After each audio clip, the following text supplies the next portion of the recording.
Hi friends, welcome to my channel GK competitions. ఈరోజు క్లాస్లో భాగంగా మనం జీవశాస్త్ర బోధన అభ్యసన శాస్త్రం జీవశాస్త్ర బోధన అభ్యసన శాస్త్రంలోని 3వ చాప్టర్ అయిన బోధన అభ్యసన లక్ష్యాలు జీవశాస్త్ర బోధన లక్ష్యాలు అనే చాప్టర్ గురించిలోని జీవశాస్త్ర అభ్యసన ఉద్దేశ్యాలు అనే చాప్టర్లో సబ్ టాపిక్ జీవశాస్త్ర వైఖరి, శాస్త్రీయ నిగ్రహం యొక్క అభివృద్ధి. దీన్ని మనం డిస్కస్ చేస్తున్నాం. ఆల్రెడీ దీనిలో కొంత భాగం డిస్కస్ చేసాం. ఈ శాస్త్రీయ వైఖరి అంటే ఏంటి, శాస్త్రీయ నిగ్రహం అంటే ఏంటి మనం డిస్కస్ చేసాం.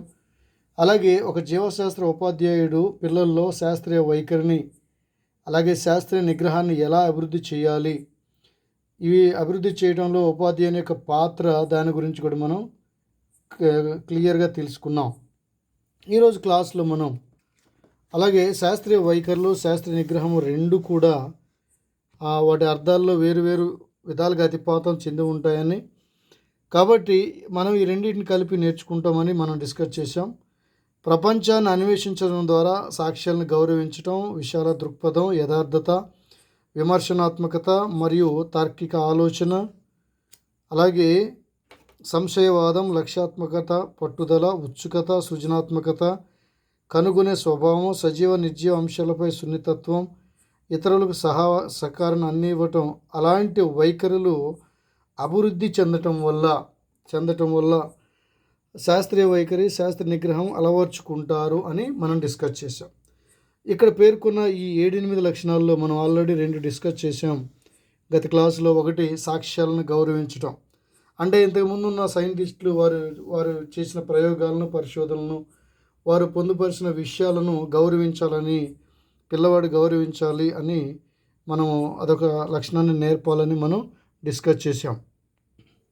అలాగే తర్వాత పిల్లవాడికి విశాల దృక్పథం, దీన్నే ఓపెన్ మైండ్నెస్ అనేది ఉండాలి. ఎందుకంటే విశాల దృక్పథం అనే ప్రక్రియ విజ్ఞాన శాస్త్ర అధ్యయనంలో చాలా ముఖ్యమైనదని మనం డిస్కస్ కూడా చేసాం. సరే, ఇప్పుడు ఇక మూడవ లక్షణం మనం అలవాటు చేయవలసింది ఏంటంటే పరిశీలనలు నివేదించడంలో యథార్థత. పరిశీలనలు అంటే పిల్లవాడు తాను పరిశీలించిన విషయాన్ని నివేదిక రూపంలో అందజేయటంలో యథార్థతను పాటించాలనే విషయాన్ని మనం డిస్కస్ చేద్దాం. చూడండి, ప్రయోగాలు ముగింపుకు రావడానికి ప్రామాణికమైన పరిశీలనలు, నివేదికలు ఎంత అవసరమో గుర్తుపెట్టుకోండి. మనకందరికీ తెలుసు. అంటే ఒక ప్రయోగం ముగింపుకు రావాలంటే దానికి కావాల్సినవి ప్రామాణికమైన పరిశీలనలు, అలాగే నివేదికలు. ఇవి చాలా ఇంపార్టెంట్ అని మనకి తెలుసుకున్నాం. శాస్త్రీయ విధానంలో ఒక ముగింపుకు రావడానికి ఒక ప్రయోగానికి కావాల్సిన పరిశీలనలు, పరిశోధనలు లాంటివి పునరావృతం చేయాలి. ఒక ప్రయోగానికి సంబంధించిన పరిశీలనలను పదే మనం పరిశీలించాలి.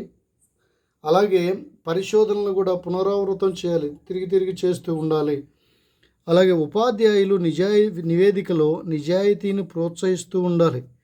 ఎవరైతే పిల్లవాడు తను నివేదిక సమర్పించాడో, తను పరిశీలించిన తర్వాత తన నివేదికను సమర్పించాడో, అందులో ఉన్న నిజాయితీని జీవశాస్త్ర ఉపాధ్యాయులు వారు ప్రోత్సహిస్తూ ఉండాలి. అలాంటి ప్రోత్సాహం వల్ల ఆ పిల్లలు ఇంకా ఆ పరిశీలనలో ఎంతో చురుకుగా, ఉత్సాహంతో పాల్గొంటారు. విద్యార్థుల మధ్య ప్రయోగశాల ఫలితంగా ఉపాధ్యాయుడు ఒక భయం లేని వాతావరణాన్ని సృష్టిస్తూ ఉండాలి. విద్యార్థుల మధ్య ప్రయోగాల ఫలితంగా ఆ ప్రయోగాల వల్ల ఎలాంటి హాని అనేది పిల్లవాడికి జరగకూడదు. సేఫ్టీ అనేది చాలా ఇంపార్టెంట్. ఒక భయం లేని ఒక మంచి వాతావరణాన్ని, ఒక కాన్ఫిడెన్స్ ఇవ్వగల వాతావరణాన్ని ఉపాధ్యాయుడు సృష్టిస్తూ ఉండాలి. ఆ స్వతంత్ర వాతావరణంలో విద్యార్థులు ఫలితంలో ఏ విధంగా ఉన్నా కూడా భయపడకూడదు. ఒక్కోసారి విద్యార్థులకు మంచి ఫలితాలు వస్తాయి, ఒక్కోసారి ఫలితాలు సరిగ్గా రావు. ఆ ఫలితాలు ఎలా ఉన్నా కానీ భయపడకూడదు. వాటిని మరలా కూలంకుషంగా పరిశీలించి మరలా వాటిని సరిచేసే ప్రయత్నాలు అయితే చేయాలి. చూడండి, అదే ఇచ్చారు ఇక్కడ. అవసరమైతే విద్యార్థులతో కలిసి ఉపాధ్యాయుడు పనిచేయాలి అండి. ఇద్దరు కలిసి పనిచేస్తే పిల్లల్లో ఒక ధైర్యం వస్తుంది. అలాగే ఈ వాతావరణం వల్ల వ్యత్యాస కారణాలను కనుగొనేందుకు దర్శనం నిర్దేశం చేయడానికి సహాయపడుతుంది. ఎప్పుడైతే టీచరు పిల్లలతో కలిసి పరిశోధనలో పాల్గొంటాడో ఆ పిల్లవాడు ఎలా పరిశీలిస్తున్నాడు, ఎలా పరిశోధన చేస్తున్నాడు, ఆ ప్రయోగాన్ని ఎలా నిర్వహిస్తున్నాడు, కారణాలను ఎలా అన్వేషిస్తున్నాడు అనే విషయం ఉపాధ్యాయునికి క్లియర్గా అర్థమవుతుంది. దానిని బట్టి ఆ విద్యార్థి ఎక్కడెక్కడ పొరపాట్లు చేస్తున్నాడో గ్రహించి వారికి సరైన మార్గనిర్దేశం చేయడానికి ఉపాధ్యాయునికి ఎంతో సహాయపడుతుంది. తద్వారా విద్యార్థులు ఫలితాలను మార్చకుండా జాగ్రత్తలు తీసుకోవచ్చు. విద్యార్థులు ఒక్కోసారి ఫలితాలను తారుమారు చేస్తూ ఉంటారు. వారికి వచ్చిన తప్పుడు ఫలితాలని నిజమైన ఫలితాలుగా చూపించడానికి ప్రయత్నాలు చేస్తూ ఉంటారు. ఎప్పుడు అదే టీచర్ ఉపాధ్యాయుడు కనుక వారితో కలిసి కనుక ఆ ప్రయోగంలో కలిసి చేస్తూ మానిటరింగ్ చేస్తూ ఉంటే ఈ యొక్క ఫలితాలను తారుమారు చేసే అవకాశము ఉండదు. ఇక్కడ చూడండి, ఇక్కడ రక్త వర్గీకరణ గుర్తించడానికి పరిశోధన చేసేటప్పుడు ఒకవేళ విద్యార్థికి ఆ రక్త వర్గము దొరకకపోతే ఉపాధ్యాయుడు ముందు జాగ్రత్తతో విద్యార్థి చేసే పరిశోధనపై దృష్టి కేంద్రీకరించాలి. విద్యార్థి చేసే పరిశోధనలో ఎక్కువ తేడా కనిపించినప్పుడు మరలా దాన్ని సరైన విధానంలో చేసి తప్పును గుర్తించమని చెప్పి ముగించటానికి వారికి సహాయం చేయాలి. ఇది ఫ్రెండ్స్, పిల్లవాడు ఎప్పుడైతే పరిశోధన లేదా ఆ ల్యాబొరేటరీలో ప్రయోగశాలలో ప్రయోగం చేసేటప్పుడు తేడా ఎక్కువగా కనిపించినప్పుడైతే ఎప్పుడు కనిపిస్తుందంటే పిల్లవాడు ప్రయోగాన్ని సరిగా నిర్వహించినప్పుడు. అలాంటి సందర్భాల్లో ఆ తప్పును ఉపాధ్యాయుడు గుర్తించి దాన్ని మరలా సరైన విధానంలో ఆ పిల్లవాడికి విధానంలో గైడ్ చేసి వారిని తప్పును గుర్తించమని చెప్పి అలాగే ముగించడానికి వారికి సహాయం చేయాలి. ఇక్కడ కృత్యం చూడండి, ఇక్కడ కృత్యము జీవిత అనుభవంలో విద్యార్థిగా మీరు నిర్వహించిన ప్రయోగాలలో మీరు అంచనా వేసిన విధంగా ఫలితం రాని పరిస్థితులను గుర్తుకు తెచ్చుకోండి. ఏ కారణాలు మీరు ఊహించిన ఫలితాలను పొందడానికి అవసరమో ఆలోచించండి, జ్ఞప్తికి తెచ్చుకోండి, ఆలోచించండి. ఇద్దరిద్దరుగా దీన్ని మీరు మీ తరగతి విద్యార్థులతో పంచుకోండి. ఇది టీచర్స్కి ఒక కృత్యం ఇచ్చారు ఇక్కడ. ఇది దేని గురించి మనం చూసామంటే ఈ టాపిక్ పరిశీలనను నివేదించడంలో యథార్థత పిల్లవాడు యథార్థమైన పరిశీలనలు నివేదికను ఇస్తున్నాడా లేదా గమనించాల్సిన బాధ్యత, ఆ జాగరూకత జీవశాస్త్ర ఉపాధ్యాయునికి ఎంతో అవసరం. తర్వాత 4వది పిల్లల్లో శాస్త్రీయ వైఖరి లేదా శాస్త్రీయ నిగ్రహం ఎలా ఉంటుందంటే విమర్శనాత్మకమైన ఆలోచన, దీన్నే క్రిటికల్ థింకింగ్ అంటాం. ఎప్పుడైతే పిల్లవాడిలో విమర్శనాత్మకమైన ఆలోచన ఉంటుందో, క్రిటికల్ థింకింగ్ ఉంటుందో, వారిలో శాస్త్రీయ వైఖరి, శాస్త్రీయ నిగ్రహం అనేవి బలంగా అభివృద్ధి చెందుతాయి. చూడండి, సూక్ష్మమైన ఆలోచన విజ్ఞాన శాస్త్రాన్ని నేర్చుకునే శక్తి సామర్థ్యాలను పెంచుతుంది. వెరీ గుడ్, చాలా ఇంపార్టెంట్. విజ్ఞాన శాస్త్రాన్ని నేర్చుకునే శక్తి సామర్థ్యాలను పెంచే ప్రక్రియ లేదా పెంచేది ఏది ఈ క్రింది వానిలో అని అడిగితే సూక్ష్మమైన ఆలోచన, మైక్రో థింకింగ్ అంటే రూట్ లెవెల్కి వెళ్ళి ఆలోచించటం, చాలా డీప్గా ఆలోచించటం, దాన్నే సూక్ష్మమైన ఆలోచన. ఎప్పుడైతే పిల్లవాడు సూక్ష్మమైన ఆలోచన చేస్తాడో, సూక్ష్మంగా ఆలోచిస్తాడో అంటే రూట్ సిస్టమ్ వరకు వెళ్ళి ఆలోచిస్తాడో విజ్ఞాన శాస్త్రాన్ని ఈజీగా నేర్చుకోగలడు. దీనివల్ల వివిధ కార్యకలాపాలను చేసే విధానాన్ని మెరుగుపరుచుకోవచ్చు. ఆలోచనకు మార్గం, ఉద్దేశపూర్వక సమీక్ష అవసరము. Very important. ఆలోచనకు ఒక మార్గం కావాలి, అలాగే ఒక ఉద్దేశపూర్వకమైన సమీక్ష కూడా అవసరమై ఉంటుంది. ఆలోచనలను బయటికి ఆవిర్భవింపచేసి విజ్ఞాన శాస్త్ర అభివృద్ధికి మార్గం చేయవచ్చు. ఆలోచన నిష్పాక్షిక పద్ధతిలో, గుర్తుపెట్టుకోండి, ఆలోచన అనేది ఆలోచించే వాళ్ళు నిష్పాక్షిక పద్ధతిలో సమాచారాన్ని, అనుభవాన్ని విశ్లేషించే సామర్థ్యాన్ని కలిగి ఉంటుంది.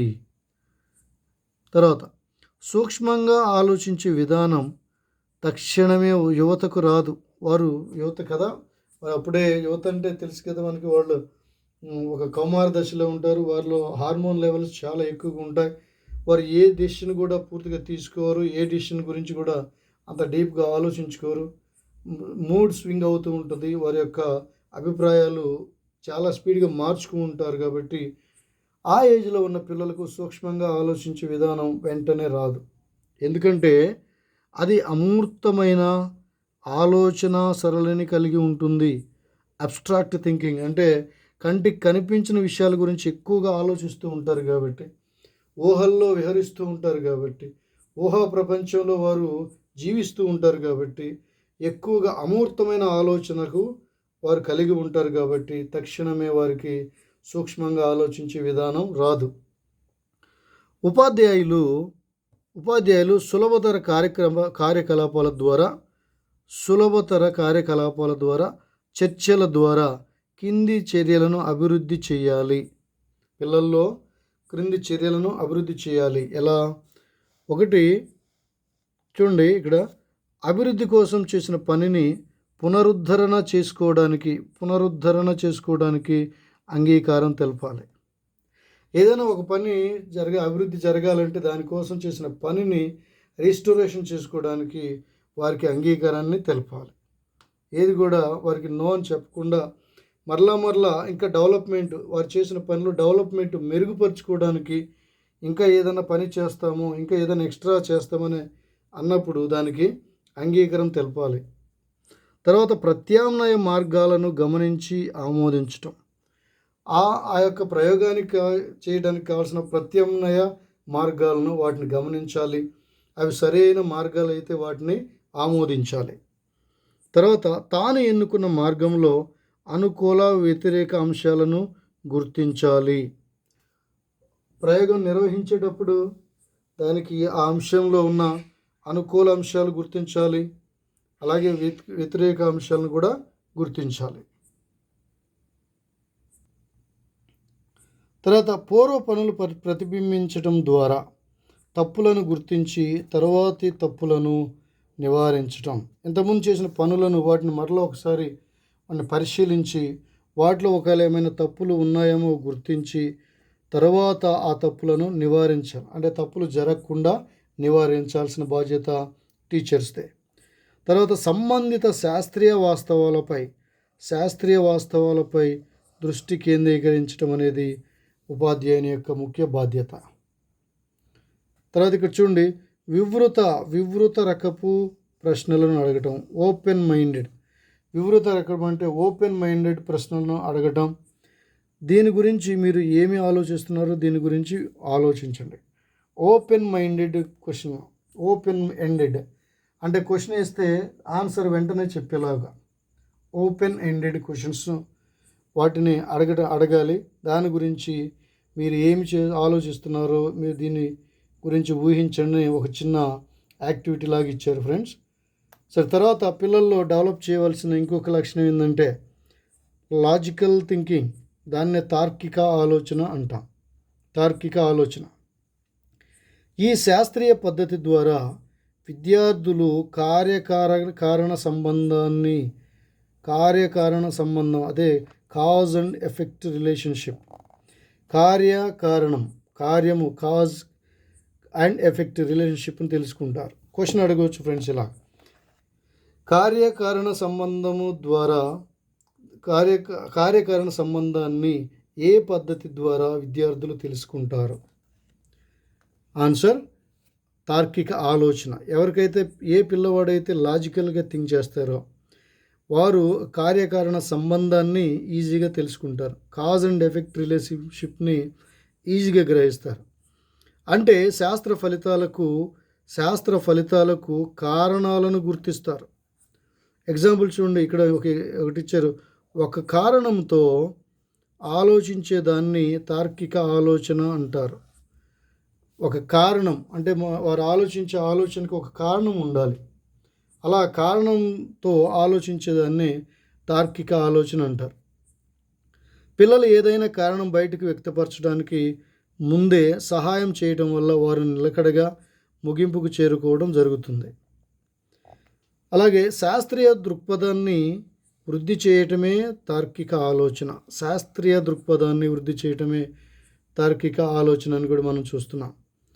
తర్వాత తార్కిక ఆలోచన శుద్ధీకరణలో ఒక పరిశీలన తీసుకొని దానిని పరిమాణాత్మకంగా పెంచటం, అలాగే సమాచారం సేకరించి పరీక్షించడం, అలాగే పర్యవేక్షణలో ముఖ్యమైన సమాచారాన్ని నమోదు చేసి వ్యవస్థీకరించడం, ఇంకా నమూనాలను సేకరించడం లేదా నమూనా పరికల్పన చేసి నిర్ధారించుకోవడం. ఈ తార్కిక ఆలోచన ఉంటే ఈ లక్షణాలన్నీ అలవడతాయి ఫ్రెండ్స్. తార్కిక ఆలోచన ద్వారా కదా పరిణామాత్మకంగా పెంచడం, ఒక పరిశీలనని ఇంకా పెంచుకుంటూ పోవడం, సమాచారాన్ని సేకరించి పర్యవేక్షించడం అనేది, అలాగే ముఖ్యమైన సమాచారాన్ని నమోదు చేసి దాన్ని వ్యక్తీకరించడం అనేది తార్కిక ఆలోచనలో భాగమే. నమూనాలను సేకరించడం లేదా నమూనా పరికల్పన చేసి నిర్ధారించుకోవటం, ఇవన్నీ కూడా తార్కిక ఆలోచనలో భాగాలే. చూడండి, ఇక్కడ ఒక ఇన్స్టెన్స్ ఇచ్చారు.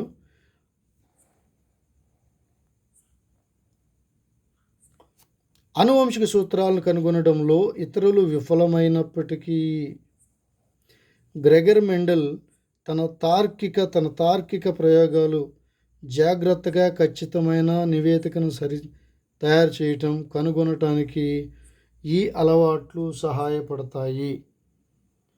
ఈ ఆనువంశిక సూత్రాలను వాటి మీద 80 మంది శాస్త్రవేత్తలు పనిచేశారు. వారు ఏ విధమైన ఇన్ఫర్మేషన్ను ఇవ్వలేకపోయారు, విఫలమయ్యారు.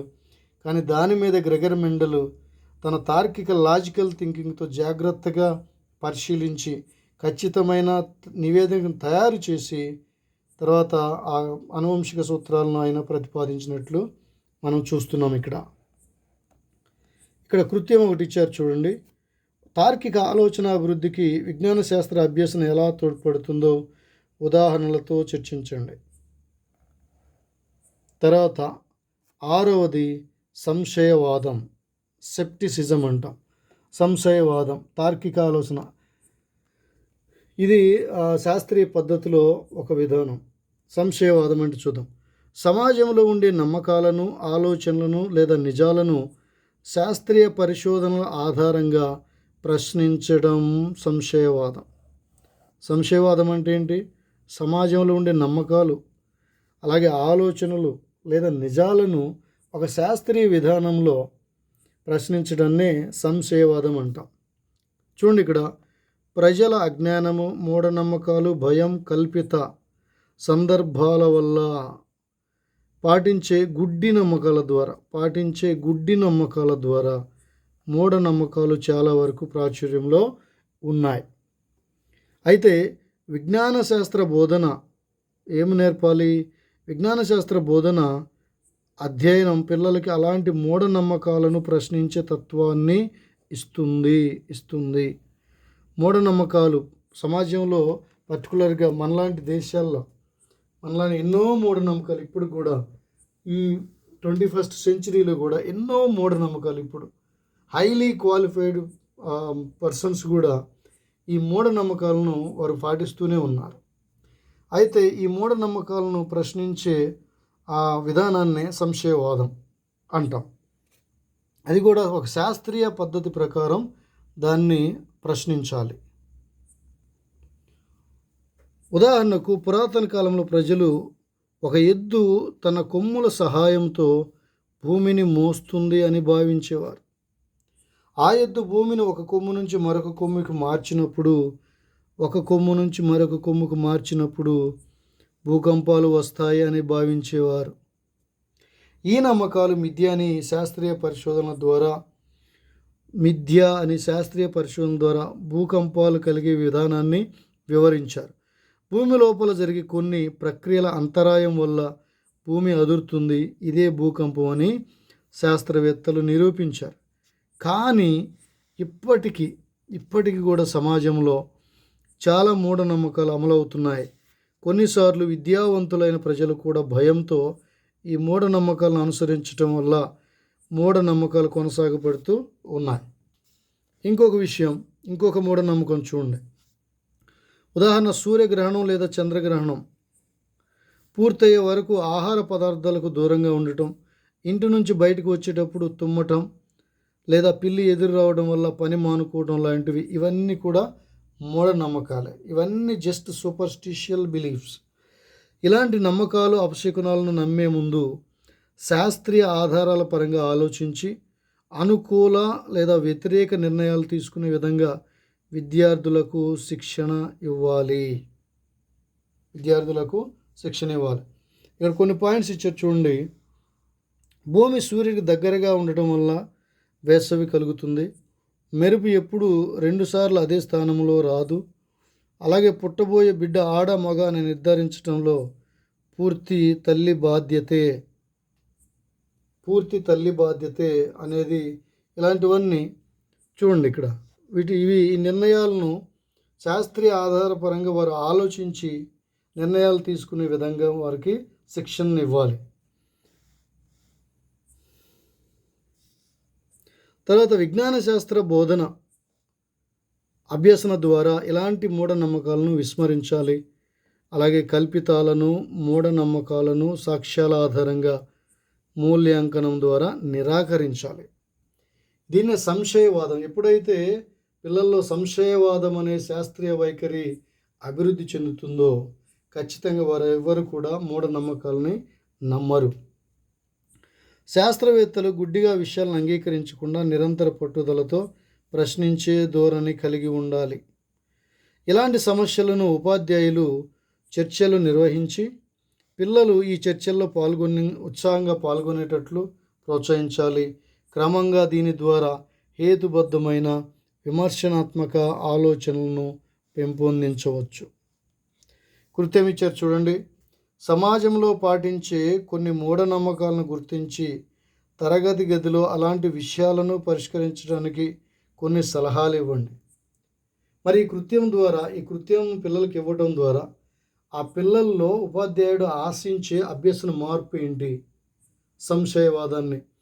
సంశయవాదాన్ని ఆశిస్తున్నాడు. ఆ పిల్లల్లో సంశయవాదం అనే శాస్త్రీయ వైఖరిని అభివృద్ధి చెందించాలని ఉపాధ్యాయుడు ఈ కృత్యం ఇవ్వటం జరుగుతుంది. శాస్త్రీయ వైఖరిలో తర్వాతది నిష్పాక్షికత, లక్ష్యాత్మకత. దీన్ని ఆబ్జెక్టివిటీ అంటారు. ఇది ఎలా పిల్లల్లో డెవలప్ చేయాలి? అసలు ఇదేంటి చూడండి. ముందుగానే అభిప్రాయాలు ఏర్పాటు చేసుకోకుండా, పక్షపాతం, వివక్షలు లేకుండా విషయాలను చూడటమే లక్ష్యాత్మకత అంటారు. అంటే ముందుగానే ఒక విషయం గురించి అభిప్రాయాన్ని ఏర్పరచుకోకూడదు. అలాగే ఆ విషయం గురించి పక్షపాతం లేదా వివక్ష లేకుండా ఆలోచించాలి. అలా ఆలోచించే విధానాన్ని లక్ష్యాత్మకత లేదా ఆబ్జెక్టివిటీ అంటాం. ఇది సాక్ష్యం యొక్క ప్రాముఖ్యతను అర్థం చేసుకోవడం ద్వారా సాక్ష్యం యొక్క ఉపయోగం చేత అభివృద్ధి చెందుతుంది. సాక్ష్యం యొక్క గౌరవం వృద్ధి చెందటానికి సహాయపడుతుంది. అభ్యాసకులు తప్పకుండా ఇతరుల ఆలోచనలకు సుముఖంగా ఉండాలి. ఇది ఇంపార్టెంట్. వారి ఆలోచన దృక్పథాన్ని తప్పకుండా గౌరవించాలి. ఈ లక్షణాన్ని కూడా పిల్లల్లో మనం అలవర్చాలి. కానీ అభ్యాసకులు వారి ఆలోచన మాత్రమే అంగీకరించాలి. తర్వాత వారి ఆలోచనలు పరిశోధించాలి లేదా వాటికి సంబంధించిన తగిన ఆధారాలను సేకరించాలి. మన సాంప్రదాయంలో ఉండే నిరంకుశ వైఖరులకు అవసరమయ్యే మార్పుకు కూడా లక్ష్యాత్మకత తోడ్పడుతుంది. చూడండి, ఒక నిర్ణీత సమయంలో లక్ష్యాలను సేకరించే నైపుణ్యాన్ని అభివృద్ధి పరుస్తుంది. ఆ ఆలోచనలు లేదా సాక్ష్యాలను పరీక్షిస్తూ స్పష్టంగా గుర్తించడానికి కింద ఇచ్చిన విషయాలను గమనించాలి. ఏవైతే ఆలోచనలు ఉన్నాయో లేదా సాక్ష్యాలు ఉన్నాయో వాటిని పరీక్షిస్తూ స్పష్టంగా వాటిని గుర్తించడానికి కొన్ని విషయాలను మనం గమనించాలి. ఆ విషయాలు ఏంటో చూద్దాం. ఇతరుల ఆలోచనలను గౌరవించడం లేదా వారి ఆలోచన దృక్పథాన్ని వాంగ్మూలాల రూపంలో తయారు చేసుకోవడం, ఇదొకటి. అలాగే మీ ఆలోచనలు సాక్ష్యాలను ఎదుర్కొనేలా ఉండాలి. అయితే ఆలోచనలు సాక్ష్యాలతో పోరాటం చేసేలా రూపొందాలి. తర్వాత ముగింపుకు రాకముందే అనేక సాక్ష్యాలను సేకరించి సిద్ధంగా ఉంచుకోవాలి. అన్ని రకాల ఆలోచనలు, నివేదికలను తాత్కాలికంగా చర్చించుకోవాలి, సేకరించాలి. ఇక లాస్ట్ పాయింట్, మీ ఆలోచనలు ఒకవేళ సాక్ష్యాలతో నిలకడగా లేనట్లయితే, అంటే మనం చేసే ఆలోచనలు అక్కడ ఉన్న సాక్ష్యాలతో సరిపోలనట్లయితే మీరు వాటిని మార్చుకోవడానికి అనువుగా లేదా ఒప్పుకునే విధంగా ఉండాలి. అంతేగాని నేను చేసిందే కరెక్టు, నా థీసిసే కరెక్టు, నేను పరిశీలించిందే కరెక్టు అనే ఒక ధోరణిలో ఉండకూడదు. మీకు ఇలాంటి ధోరణి ఉంటేనే ఇప్పటికే ఉన్న ఆలోచనలతో పాటు క్రొత్త అనుభవాలను ఖచ్చితంగా సరిపోల్చగలుగుతారు. ఎలాంటి ఆలోచన ధోరణి ఉండాలి? ఎలాంటి ధోరణి ఉండాలి? మీ దగ్గర ఉన్న తప్పును ఒప్పుకునే విధంగా ఉండాలి. అనుకూలంగా మార్చుకునే విధంగా ఉండాలి. అలాంటి యొక్క మనస్తత్వం కనుక ఉంటే మీరు ఖచ్చితంగా సరిపోర్చగలుగుతారని ఇది మనకు చెప్తుంది. ఇక చివరి శాస్త్రీయ వైఖరిలో చివరిది పట్టుదల, పర్సీవరెన్స్ అంటాం, పట్టుదల. విద్యార్థులు వారికి ఇచ్చిన పని అవకాశాలను పదే పదే చేస్తూ ముగింపులో ఆశించిన ఫలితం శాస్త్రీయంగా ఉండేటట్టు చూడాలి. దీనికి పట్టుదల అవసరమవుతుంది. అంటే అనుకున్న ఆశించిన ఫలితాలు వచ్చేంత వరకు కూడా అనేక సార్లు పట్టుదలగా ఆ యొక్క ప్రయోగాన్ని నిర్వహించాలి. ఉపాధ్యాయులు శాస్త్రవేత్తల వృత్తాంతాలను, కృషిని వివిధ పాఠ్యాంశాల ద్వారా వివరించాలి.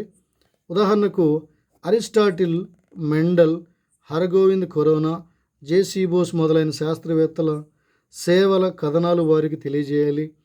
ఉదాహరణకు థామస్ ఆల్వా ఎడిసన్ బల్బు కనిపెట్టడానికి 1999 సార్లు ప్రయత్నం చేసి విఫలమయ్యాడు, మనకు తెలిసిందే. కానీ పట్టు విడవకుండా బల్బును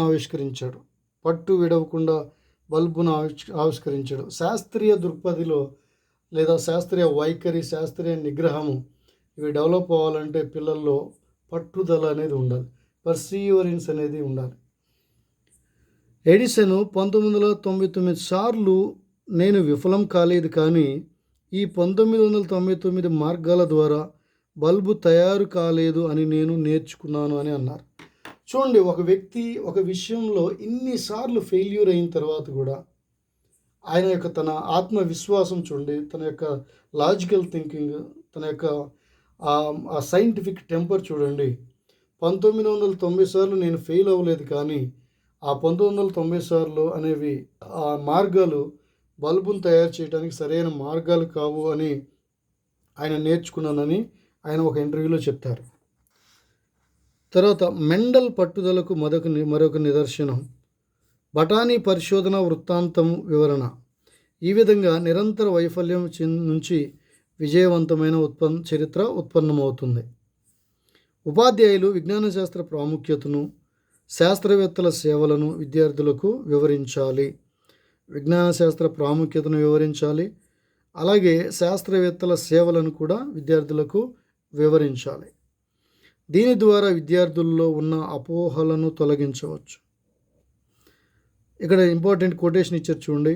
శాస్త్రజ్ఞుల మతిమరుపు వల్ల లేదా సరి అయిన శిక్షణ లేని శాస్త్రజ్ఞుల వల్లనే పర్యావరణంపై విధ్వంసకరమైన అలాగే హానికరమైన ప్రభావం ఉందనే విజ్ఞాన శాస్త్రంలో తప్పుగా గ్రహించిన అపోహలు తిరస్కరించాలి. కొన్ని ఆవిష్కరణలు కొంత విధ్వంసం సృష్టించిన మాట నిజమే. ఒక పర్పస్ కోసం ఆవిష్కరించిన ఆ వస్తువు వేరొక విధ్వంసానికి దారి చేసిన మాట వాస్తవమే. కానీ విజ్ఞాన శాస్త్రంలో తప్పుగా గ్రహించిన అపోహలు తిరస్కరించాలి. ఇవి తప్పుగా అర్థం చేసుకున్నారు మానవులు. కొన్ని విషయాలను, ఫర్ ఎగ్జాంపుల్ డైనమైట్ తీసుకుంటే, ఆల్ఫ్రెడ్ అని ఆయన ఆ డైనమైట్ని కొండరాళ్ళను పగలగొట్టడానికి ఆయన తయారు చేస్తే దాన్ని యుద్ధంలో బాంబులుగా దాన్ని వాడటం మానవుడు దాన్ని దుర్వినియోగపరిచారు. అప్పుడు చాలామంది ఆ శాస్త్రజ్ఞుని చాలామంది ఆయన్ని తిట్టుకున్న వారు ఉన్నారు, ఆయన్ని విమర్శించిన వారు ఉన్నారు. కానీ ఆయన పర్పస్ వేరు. ఆయన తయారు చేసింది ఒక పర్పస్ కోసం అయితే ఈ జనము లేదా ఈ మిగతా వాళ్ళు దాన్ని యుద్ధాల కోసం, అనేకమైన మానవ వినాశనాల కోసం ఉపయోగించారు. అలాంటి అపోహలను ఈ విజ్ఞాన శాస్త్ర ఉపాధ్యాయులు కానివ్వండి, విజ్ఞాన శాస్త్ర విద్యార్థులు కానివ్వండి వాటిని అపోహలను తిరస్కరించాలి. ఇది ఫ్రెండ్స్ ఈరోజు క్లాసులో మనం డిస్కస్ చేసాం. ఇప్పటి వరకు శాస్త్రీయ వైఖరి, శాస్త్రీయ నిగ్రహం, దానిలో ఉన్న 8 లక్షణాల గురించి మనం డిస్కస్ చేసాం. Thank you for watching my video. Please like it, share it and subscribe it. Thank you. Have a nice day.